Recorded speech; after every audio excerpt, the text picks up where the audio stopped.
Jaya Radha Madhava Punya Bihari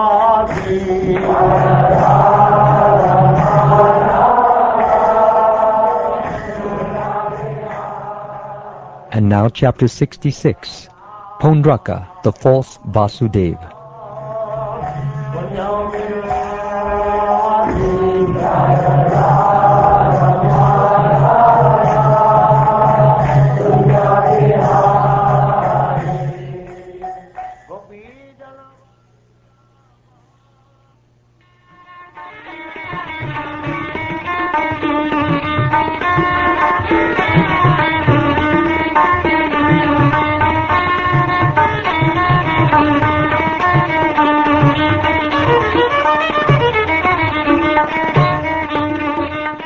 Shukdev Goswami said, O king, while Lord Balaram was away visiting Nanda's village of Vraja, the ruler of Karusha, foolishly thinking, I am the Supreme Lord Vasudeva, sent a messenger to Lord Krishna.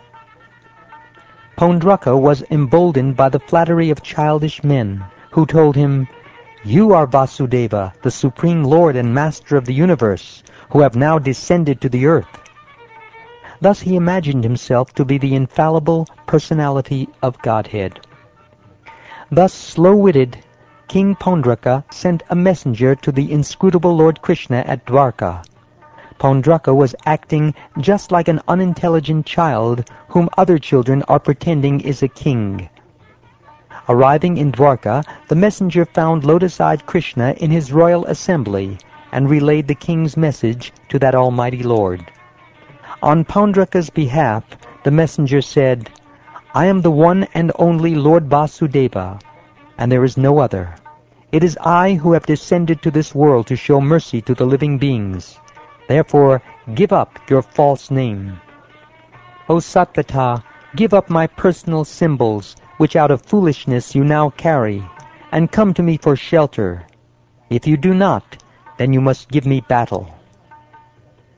King Ugrasena and the other members of the assembly laughed loudly when they heard this vain boasting of unintelligent Paundraka. The personality of Godhead, after enjoying the jokes of the assembly, told the messenger to relay a message to his master as follows. You fool, I will indeed let loose the weapons you boast of in this way. When you lie dead, O fool, your face covered by vultures, herons, and vata birds, you will become the shelter of dogs. When the Lord had thus spoken, the messenger conveyed his insulting reply to his master in its entirety. Lord Krishna then mounted his chariot and went to the vicinity of Kashi. Upon observing Lord Krishna's preparations for battle, the mighty warrior Paundraka quickly went out of the city with 2 full military divisions. Paundraka's friend, the king of Kashi, followed behind, O king, leading the rear guard with 3 Akshohini divisions.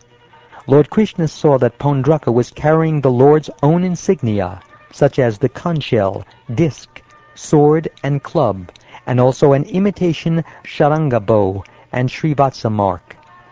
He wore a mock Kaustubha gem, was decorated with a garland of forest flowers, and was dressed in upper and lower garments of fine yellow silk.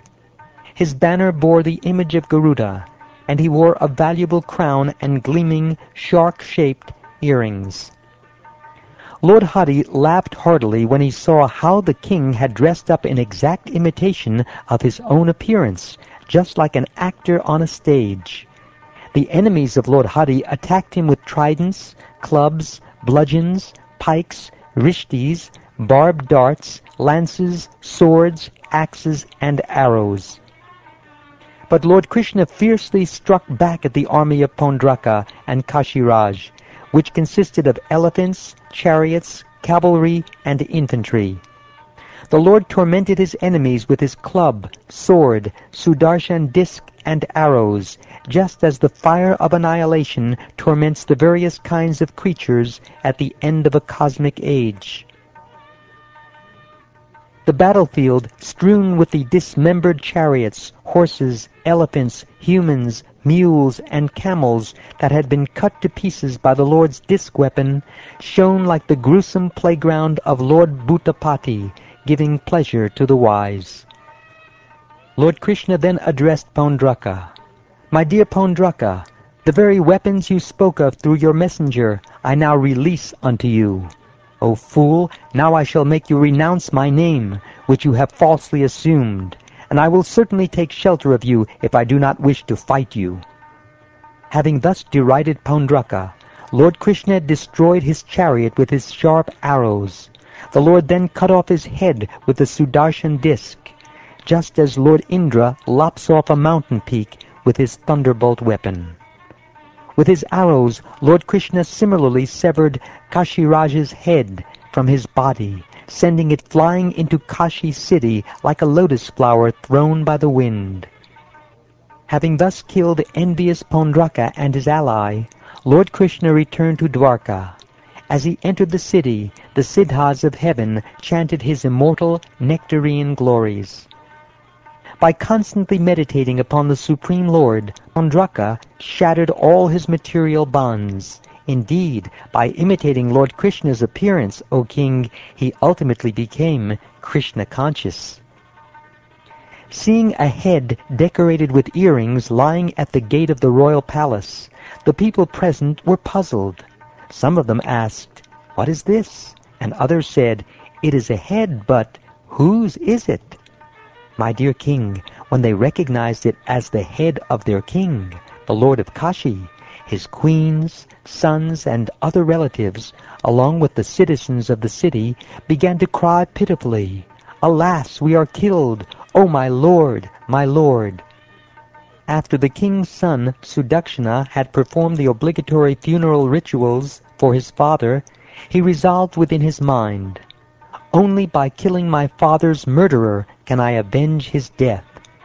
Thus the charitable Sudakshana, together with his priests, began worshipping Lord Maheshvara with great attention.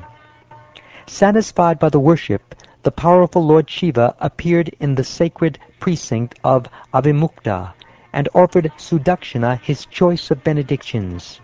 The prince chose as his benediction a means to slay his father's killer.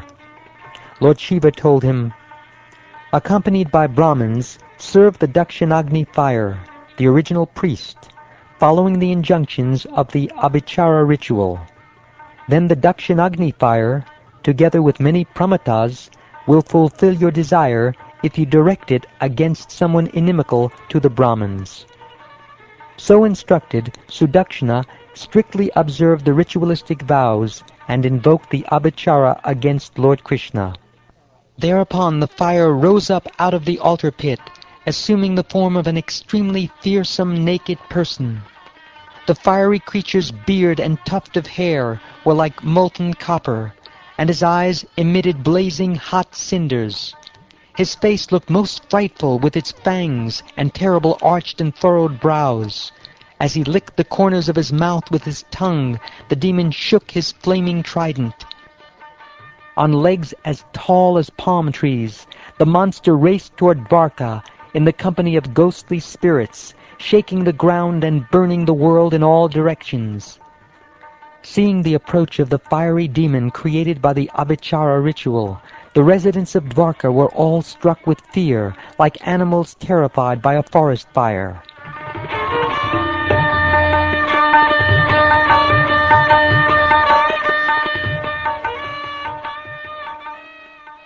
Distraught with fear, the people cried out to the Supreme Personality of Godhead, who was then playing at dice in the royal court, save us, O Lord of the three worlds, from this fire burning up the city."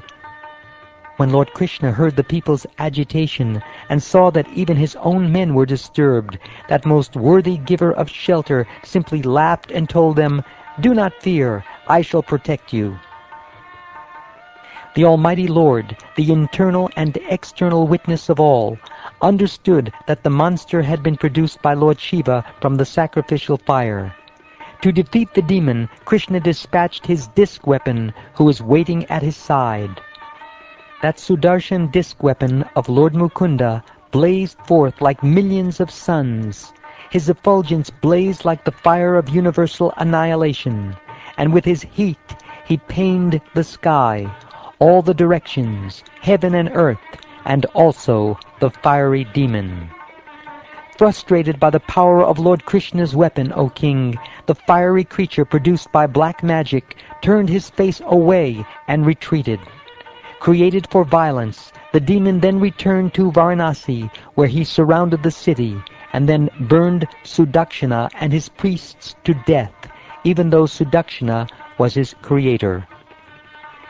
Lord Vishnu's disc also entered Varanasi in pursuit of the fiery demon, and proceeded to burn the city to the ground, including all its assembly halls and residential palaces, with raised porches, its numerous marketplaces, gateways, watchtowers, warehouses, and treasuries, and all the buildings housing elephants, horses, chariots, and grains. After burning down the entire city of Varanasi, Lord Vishnu's Sudarshan Chakra returned to the side of Sri Krishna, whose actions are effortless. Any mortal who recounts this heroic pastime of Lord Uttama Shlokas, or who simply hears it attentively, will become freed from all sins.